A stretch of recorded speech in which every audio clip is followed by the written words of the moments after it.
Happy Thursday, everybody, and thanks for checking in. This TDR exclusive, special exclusive, as we bring to you on a Thursday at 3 o'clock today. It's earnings week, so it's a busy week.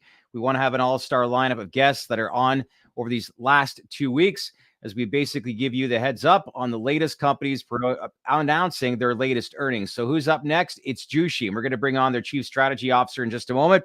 But before we do that, let's welcome in TDR co-host Anthony Burrell. Happy Thursday as we keep on chugging along here in the last week.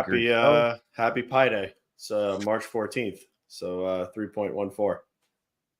Actually, that's a great way of looking at it. Was not aware of that. Yeah, it is a Pi fact. Day. Well, you got any plans for Pi Day? I don't actually realize it was Pi Day about 5 minutes ago, so I figured I would start the show off with that fun fact. Well, I just learned out that it's Pi Day today too. So maybe I need to get some pie. Want to say before we get into Jushi, what an incredible interview that was yesterday. Good conversation with the people over at Air Wellness, right? Yeah, that was great. It was great. It's great to get an in-depth conversation with all the top brass at the MSOs, and really take a deeper dive into what's going on aside from their earnings calls. Yeah, that we all get to listen to as well. Well, when the HHS came out with that announcement back at the end of August last year, we had a few companies that really became popular companies, especially amongst the retail community as far as investors. Air Wellness was definitely one of them. Ascend Wellness was another. And most importantly, another one was Jushi.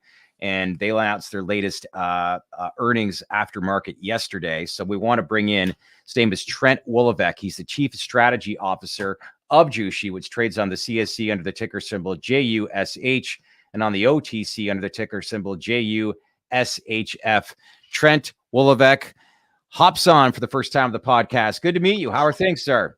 I'm well, thanks. How are y'all gentlemen doing? Busy, but everything's steering the right direction, I think, for the most part in the industry. I know that, you probably, and I know we will get into this a little bit later, that you have your ear to the ground with a number of things in Virginia, Pennsylvania, and Washington, but the industry is growing, and I think that's all you can ask for right now. Yeah, absolutely. I think everybody continues to execute on strong fundamentals in this industry, and it's really exciting to see from that standpoint as we, all kind of continue to hurry up and wait for federal normalization, as well as, some pretty big markets that are on the cusp of going adult use for sure. Yeah. And our good friend, co-host Anthony Burrell just loves to talk about legislation every day on the podcast. It's the best. Soon, imminent, Schedule 3, safe. It at least keeps everything interesting and keeps us on our toes because, I mean, as we know, it could be any day. Might not be, but it could be. Well, we hope it is. Yeah. Absolutely. Hope you guys are going to enjoy some cannabis right before you eat your pies later. Yeah, today. exactly. You guys talk about that before. How'd you like that intro?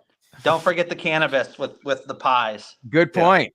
That'd actually be interesting, a cannabis pie. But anyway, let's get into it. Latest earnings. You announced yesterday, total revenue of 2023 was $269.4 million. Gross profit of $116.2 million and adjusted EBITDA of $40.8 million, which converted into an adjusted margin of 15.1%. So as I said off the top, companies growing, industries growing. What's the big takeaway that you think that you would like to communicate to your investors based on the year that you just had? Yeah, I think, we continued to execute on what we wanted to do, which was, grow the EBITDA and profitability of the company. We went ahead and executed on that. We continued to grow, EBITDA as a percentage of revenue quarter over quarter, with Q4 being our best one yet. And so, really proud of how we've executed and brought to bear all of our investment over the last 2 years. Yep. And then positioned ourselves in markets as we continue to grow the medical markets, but also be positioned extremely well for that eventual transition, whenever that may be, in Ohio, Pennsylvania, and Virginia. Yeah. I want to ask one more question, Anthony, before you get into details, but I do want to outline that Jushi-branded product sales achieved 53.4% of total retail revenue for Q4. You increased wholesale revenue by 30% this quarter versus previous quarters. So off to or finishing strong. And then are you seeing a lot of that segueing here into the early months of 2024? Yeah, I think, we've done a great job in stabilizing the business, while continuing to improve profitability. And so, wholesale has been a big part of that growth story for us, along with the medical market in Virginia. And so, I think we're going to continue to kind of see those two markets mature and grow for us. And so we're really excited about, the 175 new SKUs we brought to bear in Q4, and I think that'll only transition for us in the future quarters here in 2024 to grow on the things we've built over the last 2 quarters. It's great. Anthony, fire away. Yeah, I kind of want to dive a little bit deeper into the numbers. I mean, your gross profit margin was up 12% year over year for the quarter. When we just mentioned that 53% of the product portfolio that's being sold are Jushi-branded products, is that directly attributing to that margin expansion, or like if not, what is driving that? I think it's for you? I think it's really threefold for us. Definitely, bringing up that product mix in our stores from 36% of the shelf space to that 53% of the shelf space is a huge win from a vertically integrated margin perspective. Yeah. We've also brought on and are finishing the state-of-the-art, or Cannabis 5.0, as I like to call them, because I've been in the industry way too long, cultivation and manufacturing facilities. And so increased yield and increased potencies are, continue to be the name of the game in cultivation, whether you're making finished flower and or, concentrates or vapes. Fire in, fire out is kind of the saying in the industry. And so being able to execute and really have our facilities producing top-notch product has also allowed us to bring to market, new products and or higher margin products to be sold at a higher price as we continue to grow and execute on our growth, our GPs, namely in Ohio, Massachusetts, Pennsylvania, and Virginia, along with Nevada. I mean, those are some of the keystone markets that we're talking about as of recent: Ohio, Virginia, Pennsylvania. And I mean, talking about that product mix with expanding more of Jushi's branded products at the point of retail, is there a certain saturation point that you want to get to ahead of adult use? Or is that kind of going to be like a wait and see approach, see what the market, what the consumer has an affinity for, and kind of adjust from there? Yeah, I think, look, that's different in each state. Yeah. And different depending on where the market sits from a maturity in a medical market. And so, look, I think we have a really good sense of what the patients want in PA and in Virginia and Ohio. Mm-hmm. That's larger incremental products at a lower price, but still maintain that good solid quality. So packaging in ounces versus eighths or quarters instead of eighths, maybe some fine grind or popcorn versus the eighth. I think that, pricing pressure and then also the education of the consumer has really kind of played out very similar to, adult use markets.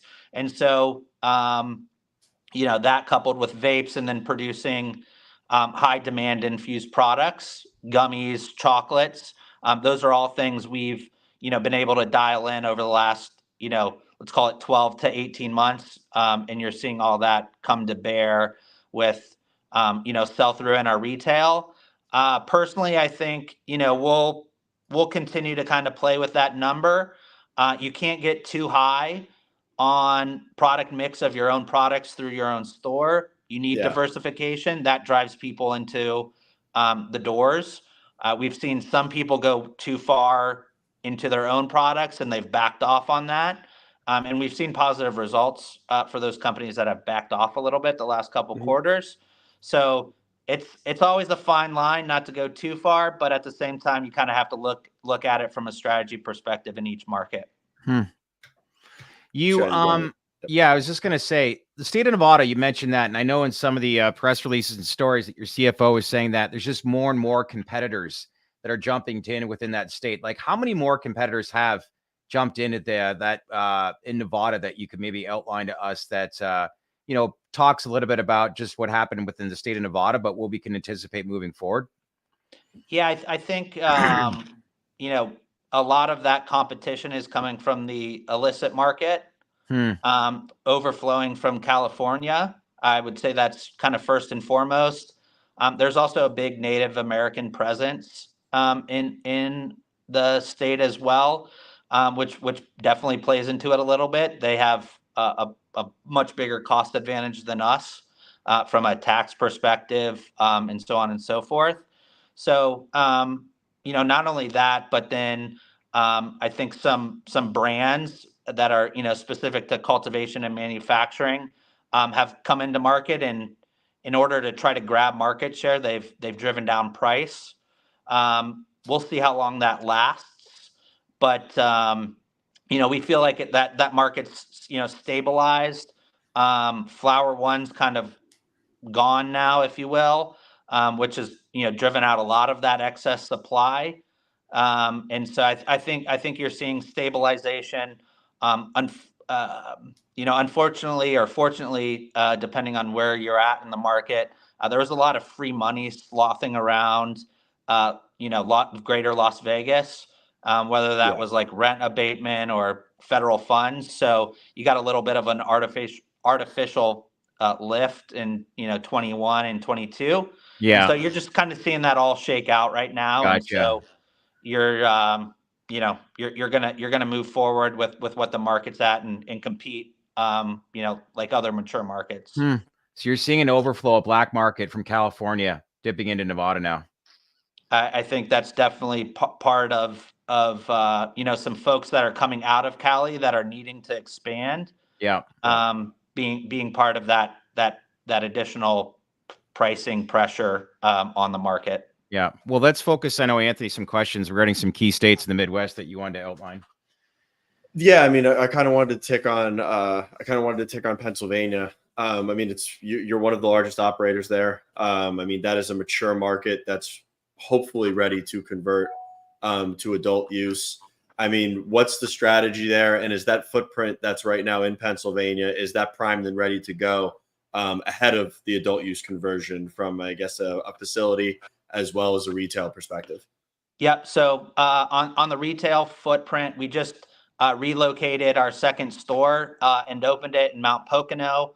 That's performing in the top echelon of our 17 operational stores now, even though it's been open for a couple months. So we're really excited about that one. We have one more that we need to reopen and move. So we're in the process of doing that currently. That'll be done here before adult use kicks in Pennsylvania. As far as the manufacturing, processing, cultivation facility, we're at 130,000 square feet of total footprint. We've now, finished our expansion with our new technology of the grow room. We're in the process of, let's say, modernizing the Vario section of the facility for cultivation. And so that one's primed and ready to go from a biomass perspective, and really just dialing in, the conditions and the genetics within that facility to continue to grow our wholesale footprint with other medical folks, but then be in a position to meet the demand of, let's call it a 2.5 to 3x when adult use flips over as well. So we're really excited about the position. We're in there having 18 stores open and 130,000+ square feet of a grower processor, come the middle of the summer. Yeah, and then I know Virginia is another staple of the Jushi portfolio. I mean, it being in your position, I'm assuming you've got a lot of ears to the ground. I mean, what's your take on what's going on with the bill? I mean, we hear that it gets combined. It's on Youngkin's desk. It's not on Youngkin's desk. He's going to let it just run out. I mean, any insight there? Because, I mean, we're kind of all ears on Virginia. Yeah, I heard you guys talking about it maybe a couple weeks back. Yeah. And so I appreciate you guys, always covering that stuff. But it's now officially on the governor's desk. Okay.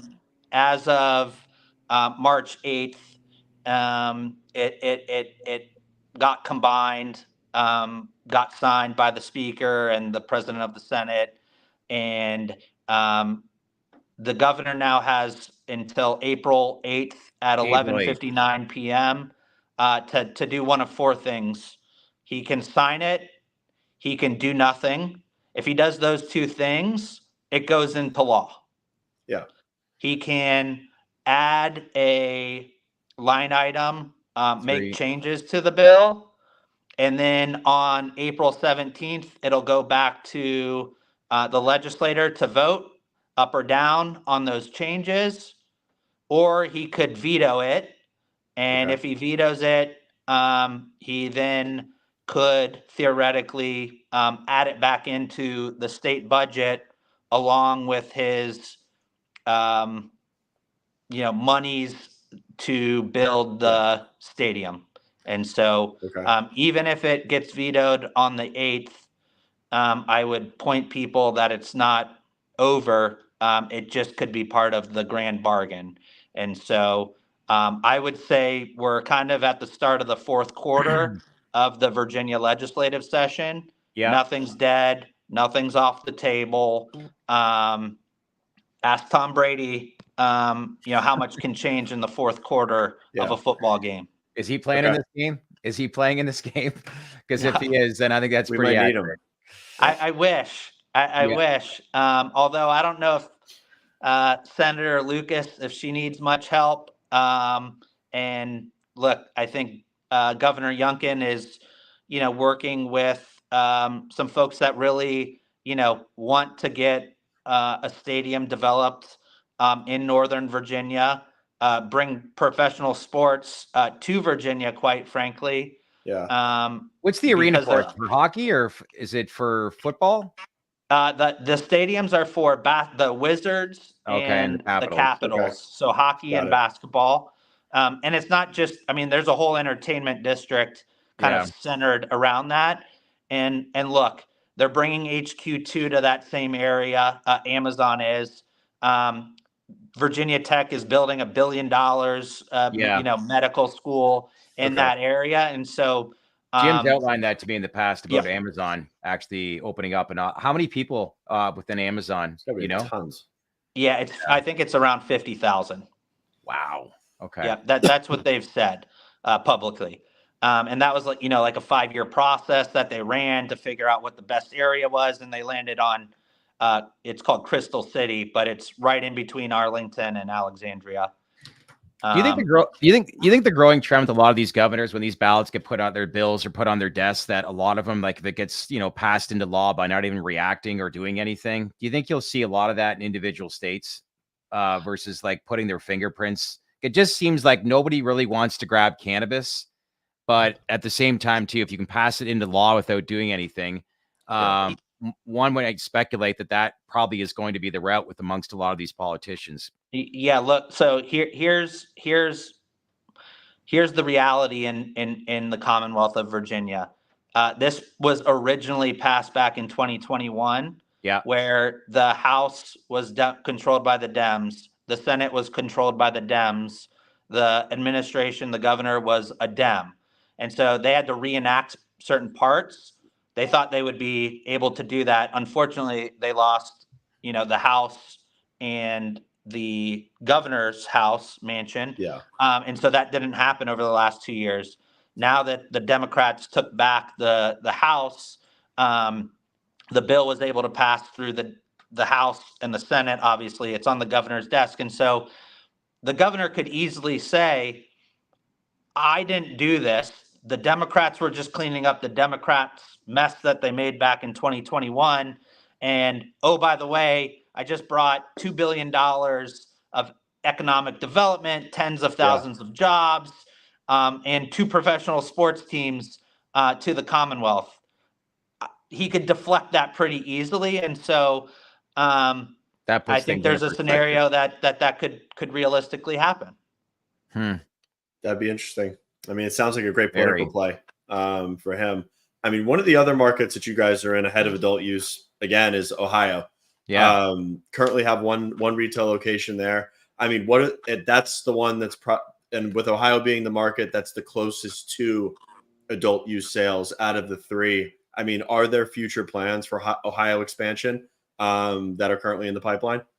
Yeah. So, our current store is a great medical store, and sits right on the eastern side of Cincinnati, kind of on the beltway Yep. around the state. And so I think we'll get a bigger lift in that store just because of where it sits than other stores that are across the great state of Ohio. That's where I'm from, by the way. So so excited that they're getting an adult use program in place. With our level 2 grow, as it stands right now, we'll get a second location. So we are in the process of picking that site and getting prepared for however the regulator decides to award those licenses. Yeah.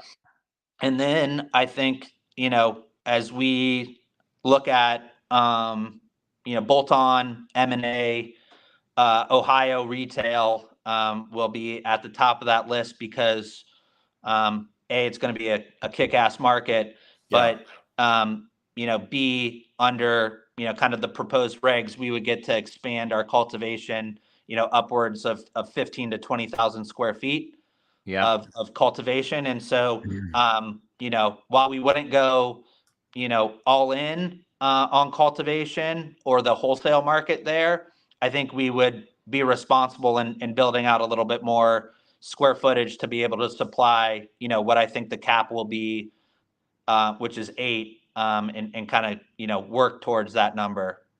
Okay. This is the TDR Traded Black podcast. I'm your host, Shad Dales, on with Anthony Varell, and as well as Trent Woloveck. He's the Chief Strategy Officer of Jushi, who just reported the latest earnings. One of the main reasons we wanted to have you on, too, is that you were numero uno as far as hire within the Jushi company. And there's a lot of people at the industry that highly respect you as far as policy work. The granddaddy of them all, even Emily Apaxia, who's actually joining into the conversation here today, says that Trent is the GOAT on policy work. So, got to ask you the question. Rescheduling. This has been on everyone's mind for the past 6 months. Where do you think this sits here in March of 2024? We had Don Murphy on last week, a lobbyist that basically said, look, President Biden's comments in the State of the Union address, basically, he crossed a line that he can't return now. When it comes to rescheduling, this is a lock. And if it's going to happen, it's going to happen between now and July. Do you agree with that? Yeah. And always great to get we'll feedback. See you tomorrow. It's always great to get feedback from Emily. She's right there with me, and she's doing a lot of good work, not only in policy, but in investing as well. I think I made her some money on my very first cannabis company back in 2013. So, shout out to her and believing me for better part of 11 years here. But look, I think a lot of people have unfortunately wanted to make a name for themselves when it comes to this rescheduling stuff, and so they've put out wild, crazy ideas in hopes that they hit. When in reality, if you take a step back and think about it, the HHS, the FDA have done a lot of work. Yeah. And they produced what was what eventually we found out to be a 250-page document around why they felt like it should be Schedule 3 versus Schedule 1. And that just doesn't happen overnight. Right. And so that takes time, and that's why it took time. It took the better part of a year to make that happen from President Biden's request in October of 22. And so to think that the DEA would come out with regs that are going to get scrutinized, that are probably going to get challenged, is not realistic, quite frankly. And so when you think about it from a cannabis timeline perspective, you have states that are flipping from medical to adult use, for example. Those Yes. regs take a lot of time to Yeah. think through and publish. That's like nowadays it can take anywhere between, like, let's call it 5 to 8 months.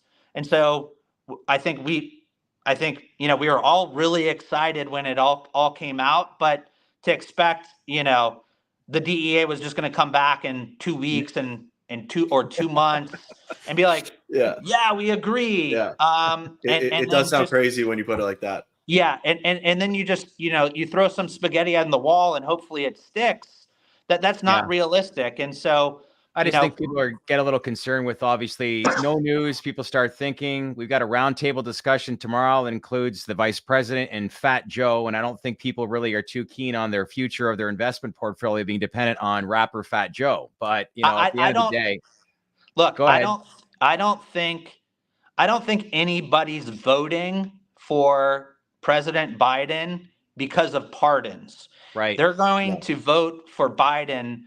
The young voter is going to come out and vote for Biden because they see normalization of cannabis. Yeah. And agreed. rescheduling is a step in that path. And it's a very good thing. I appreciate everybody that wants to go from 0 to 100. I really do. And we have all worked extremely hard on that over the last, for me, 15 years in the space. But that's not how this works. And so you're going to be, the administration and the Democrats will be able to point towards that as continued progression. SAFE falls shortly thereafter. With the rescheduling, I think that provides a lot of air cover for senators and U.S. congressmen and women to vote for it. And then look, the biggest of them all is the Farm Bill, and I think that gets done and dusted. Do you think that gets fixed? Do you think the Farm Bill gets fixed or adjusted with where it sits today? I think it will be adjusted come summer. I do. I like the spirit of what the original Farm Bill is and what it's morphed into. Correct. I think would put a lot of people on their back 6 feet under if they actually understood what people were doing with it, on who created that. And so look, I think there's a responsible way to ensure the hemp industry continues to be a growth industry, but it's not through THCA flower sales, and it's not through selling spoof Delta 9 products. That's just not that's not what this industry was built on. And so look, I'll throw out dates. I think you see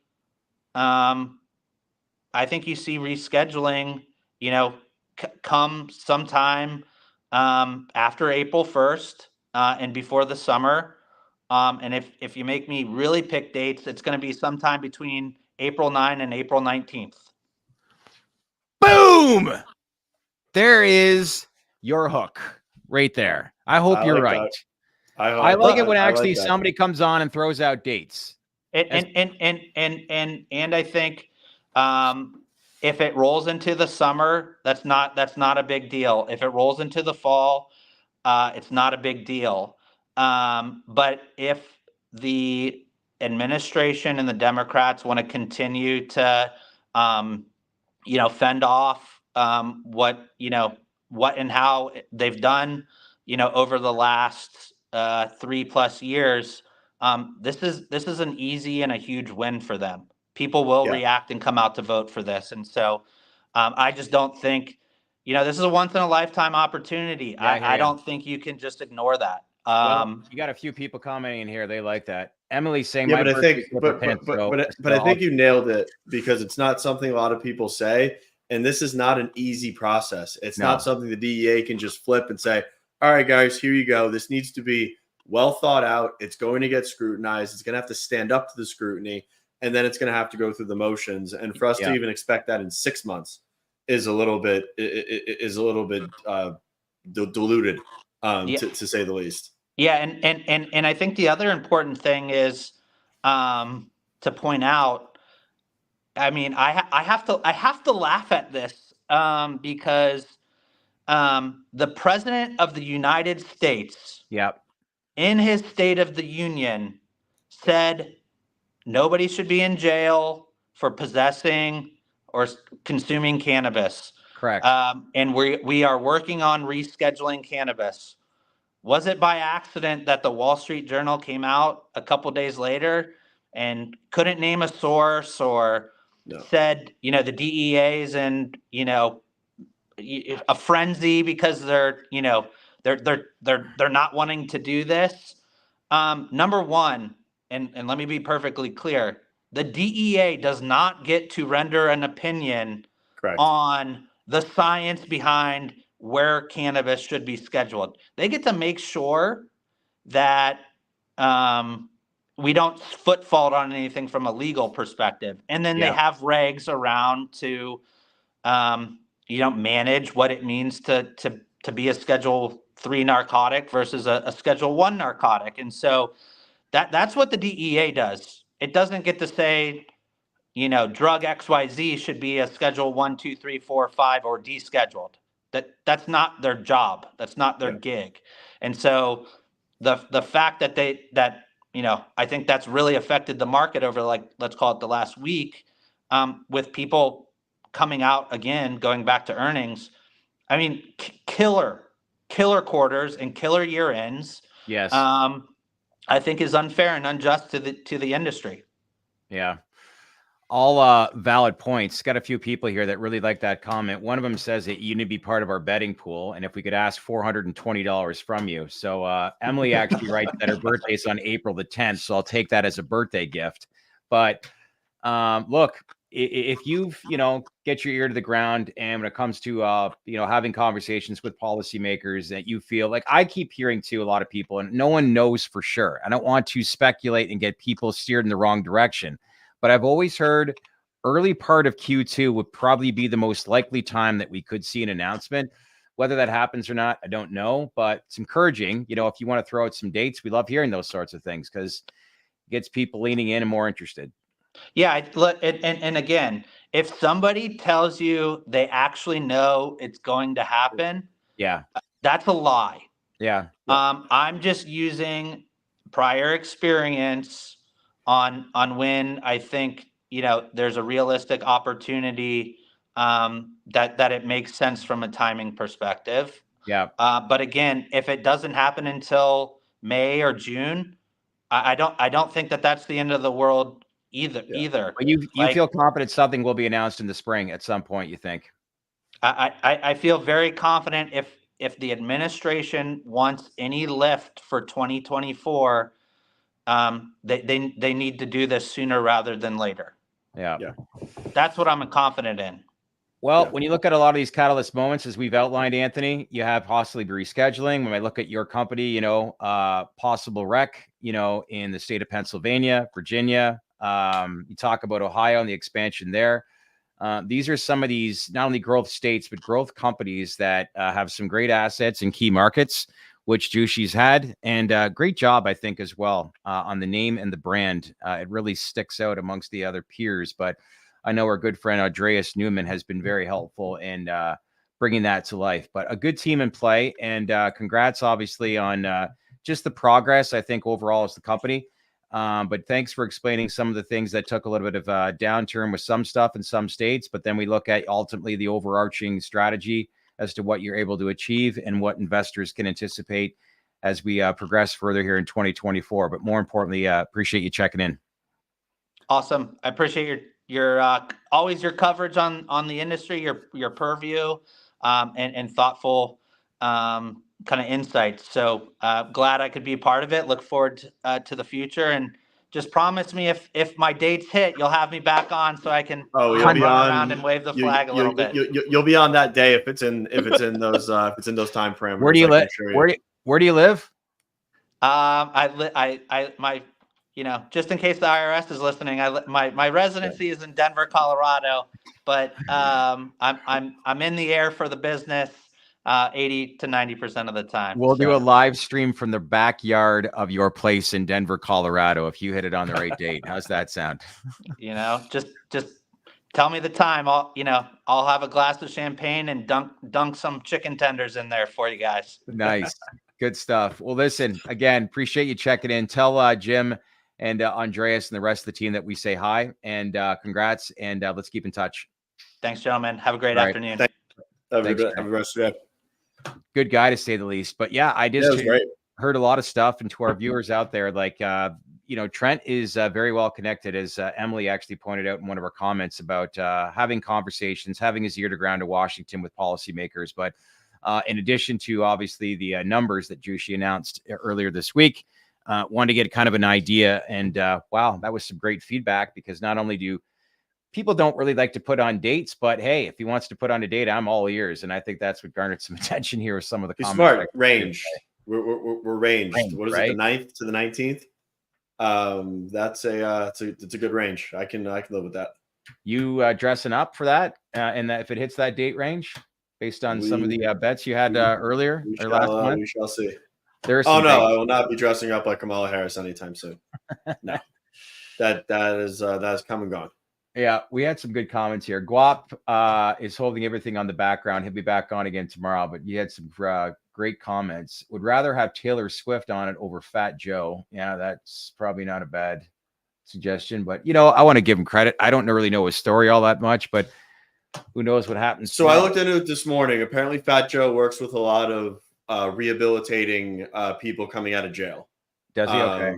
And stuff like that. Like I said, I mean, I think better people for this conversation: Mike Tyson, Al Harrington, guys that are actually ingrained in the industry and understand how the industry works mechanically, that also have a social equity and social justice component to their businesses. I think that's probably a better spokesperson. If not, they should be in the room with Mr. Joe as well as everybody else that's in the meeting.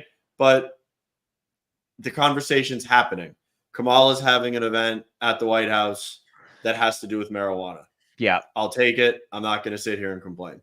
To all the people out there that are trying to get us to interview Fat Joe before Friday, we did reach out to his team. He's flying today, which is so last minute. So chances of getting him on between now and tomorrow's roundtable discussion is too soon. If you're doing your math, Wucifer writes, or actually Guap actually wrote, how many soons total a now? Which, yeah, I hear you there. A bunch. And then we got Mr. Johnny Truth in the comments. The guy's just going off the entire time. Yes, Christopher Brady, imminent. We love that word, imminent. But yeah, you're going to be right. Keep putting those comments in. Imminent is my favorite brand of spaghetti. I get great range on throwing it, and it sticks great. Writes Guap. Good stuff, brother. Yeah, it's good. Thanks for obviously checking in here on a Thursday, and we'll wrap this up. But we're back on 11 a.m. tomorrow, and I know some of you were hoping to have the Cannabis on today. We talked to their team. We're actually doing that tomorrow morning. So we'll kick things off with Terracin tomorrow, followed by the Cannabis, then Dan the Chartman. So as usual, make sure to subscribe to our TDR baked-in newsletter, daily newsletter, latest earnings reports. We're going to have a full wrap-up of the week from our head of research, Bill McNarland. Hope to have him on tomorrow as well. And, as usual, make sure to like that, smash that like button, subscribe to our channel, provide as much feedback as possible as we try to push this video and all this content viral and to draw more attention. Anthony, appreciate you checking in, and we'll check back with you tomorrow morning. I'll see everybody tomorrow. Hey everyone, thanks for watching. And if you want to learn more about the emerging industries that we cover, then leave a comment below and let us know who you want us to interview, the questions you want asked, and the information that you want to learn. We want to hear from you. As usual, click on that bell for all notifications to get the latest information. Share this video with your network, and don't forget to subscribe to our channel.